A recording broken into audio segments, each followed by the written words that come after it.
Hello guys, today is Thursday and it's already 1 o'clock in the morning and I'm still awake because I'm going to create a video about on how to use Google Meet. But first of all, nagpapasalamat po ako sa lahat ng mga nag-subscribe ng YouTube channel ko. And yes, parami po ang ating grupo and I hope that this YouTube channel will help you to learn knowledge na hindi pa natin alam. And you expect na mag-upload ako ng mga videos na makakagain po tayo ng knowledge. Sa mga kakilala po ninyo, mga classmates, mga kamag-anak that are not yet subscriber of this YouTube channel, I hope that you can share the link to subscribe. I'm going to share to you kung ano yung mga natutunan ko sa paggamit ng Google Meet because we all know that at this time of pandemic, most of the learning institutions and organizations are using Google Meet for their meetings, online class, and a lot more. So, yung iba, they don't know how to use Google Meet by presenting their PowerPoint presentation. So, natutunan ko din po ito through watching YouTube channel. Okay. So, ayan po yung laptop na nasa screen po natin. Ngayon, the first thing that we need to do, guys, don't mind the time, hindi po yan naka-update. So, ngayon po ang oras ay 1:15 in the morning. Kaya ang gawin muna natin is to make sure that our laptop is connected to internet. Okay, hindi pa naka-connected yung laptop ko sa internet. So, i-connect natin. Yun, success. Ngayon, punta tayo sa Chrome. Okay, we are now here in the Google Chrome. And as you can see, I have here the applications like Facebook and others that I have uploaded already. So we have also the Gmail application. So let's try to search Gmail in the Google.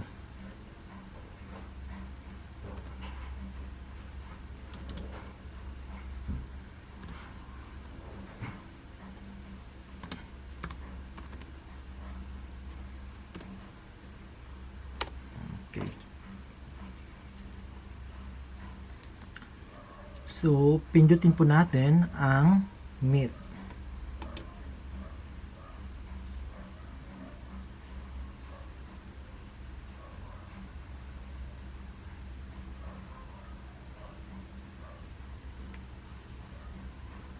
Okay.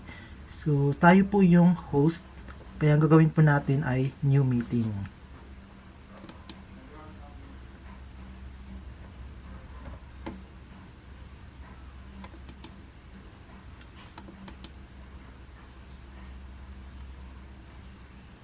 Click the start an instant meeting.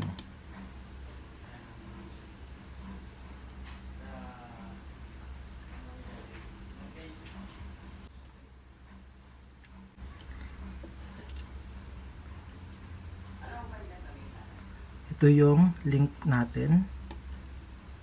Pwedeng ito din i-copy natin.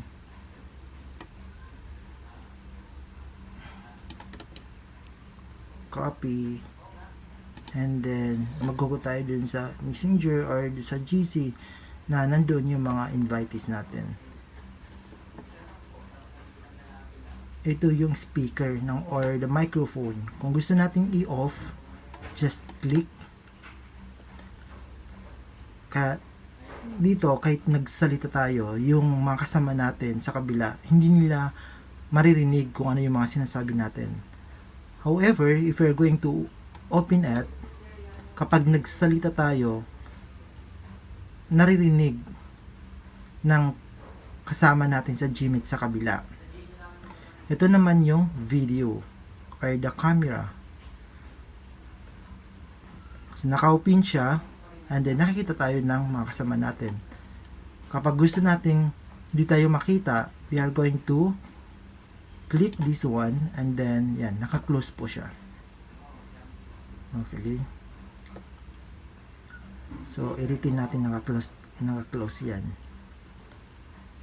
And then present now, mamaya ano ko sa inyo yan. Kapag example, magpo-present ka ng mga PowerPoint presentation,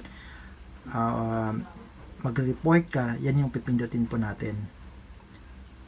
Ito is ng 3 dots. Ito yung mga option niya. Example, the whiteboard. Yan, whiteboarding. Yan, yung mga option niya. Pero kadalasan hindi yan ginagamit.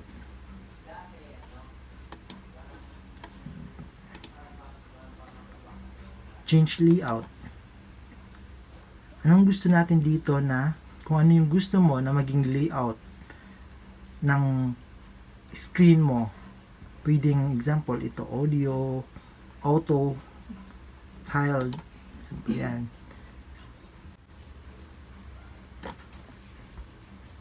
Now, we are going to click change background. Ngayon, sa laptop ko, hindi niya kaya. Dito naman ay meeting details. We have here our link. Pwede yan din. Diyan tayo mag-copy. Yan. And then, kapag mag-copy natin, go tayo dun sa participants messenger niya or the GC. And then, i-copy lang natin doon. Ito yung chat na messages. Pwede tayo mag-chat dito. Lahat ng chat natin dyan, mababasa po ng lahat ng mga invitees or the participants. So, example. Or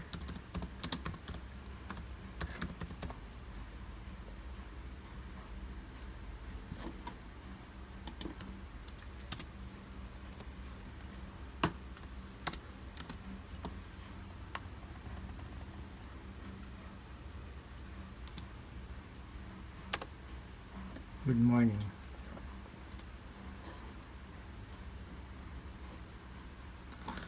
Kapag nakaganyan siya,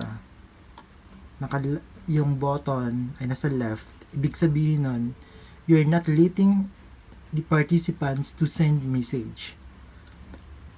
But then, if the button is in the right area or in the right position, you are letting everyone to send messages. So, yan po yung chat or the end call messages ng Gmail. Activities. Yan, may yung kanina, whiteboarding.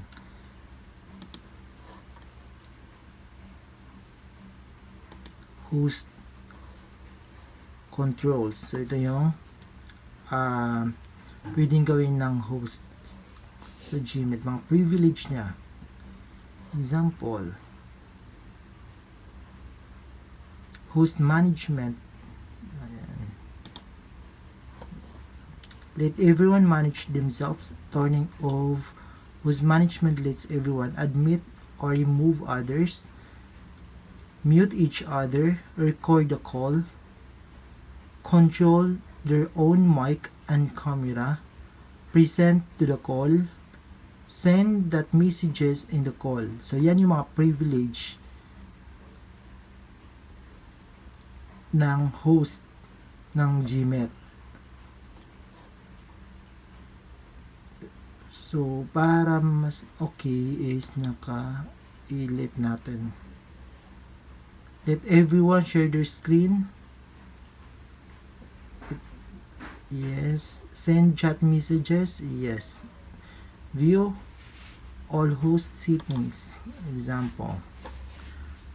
Yung audio, video, general.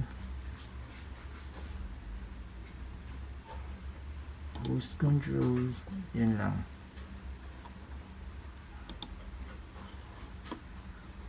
Ayan po yung feature ng Gmail. Next, report problem, captions. Itong captions, pag example, yung sinasabi mo is parang naka-subtitle siya.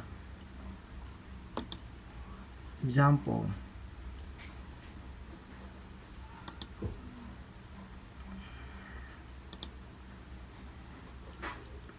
English,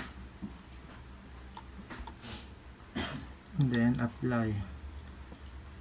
Captions have been turned on.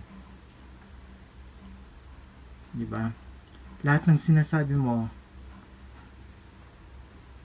is sinusulat niya. Parang naka-subtitles.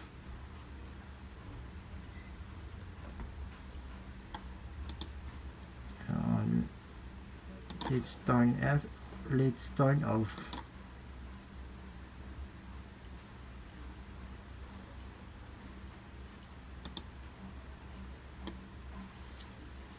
Present now. Kapag example, si host magpo-present, i-click lang natin yan, and then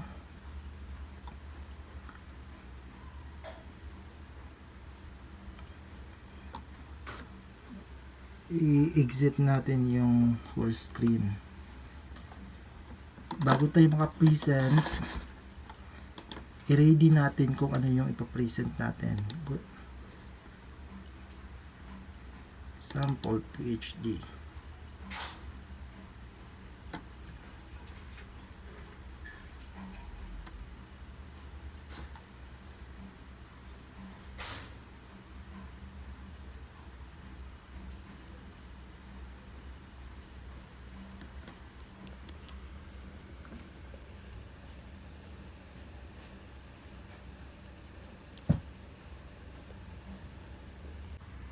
This is the PPT that we are going to present in the GMAT. So we have to ready our PPT. Ang gawin natin is maliit lang na screen. And then let's go to the GMAT.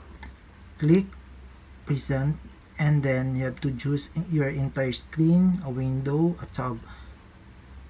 You're going to open a window. Yan. Andito yung ipapresent natin. Let's click that one and then share.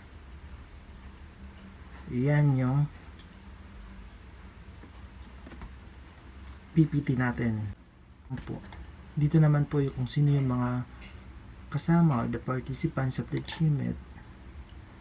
Dito natin makikita. And then kapag tapos na yung GMAT, you have to click this one, leave call. End the call.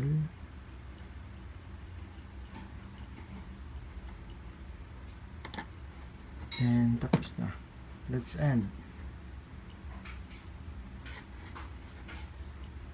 You ended the meeting for everyone. So that's end for the GMAT. That's it for my today's video. If you like the video, just hit the like, subscribe, and don't forget to share the video so that makapanood po yung mga kasamahan po natin sa mga susunod kong video.